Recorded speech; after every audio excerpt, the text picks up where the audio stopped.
je vais en ça parler sera à sa encore mère. pire. Écoute, je sais que c'est pénible, mon grand, mais c'est pour toi. Pour mon bien. Je sais, Julia, tu l'as répété au moins 1 million de fois. Est-ce qu'on pourrait en parler ensemble, mon grand? Pourquoi? Tu dis que je suis intelligent, alors que je suis bête. Trésor. Tu es une menteuse. La mère adoptive de Victor est accablée. Ces derniers, tant elle s'occupe des 2 enfants à la maison. Elle est épuisée physiquement et mentalement. Je t'ai dit 3 fois de ranger tout ça. Ça, c'était dans l'escalier, j'ai failli me tuer. Ça devient n'importe quoi.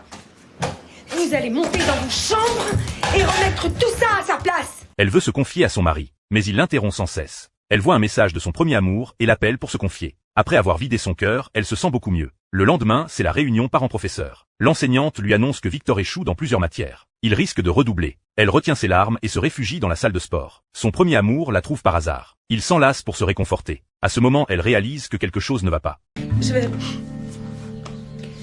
Je vais aller le dire à mon mari. Le soir, elle discute des études de Victor avec son mari. Il refuse d'accepter le redoublement. Il veut transférer Victor dans une école privée. Mon seul salaire? Sur ton seul salaire. Personne ne t'a forcé à quitter ton travail, je crois. Tout ce que tu sais faire, c'est prendre de mauvaises décisions.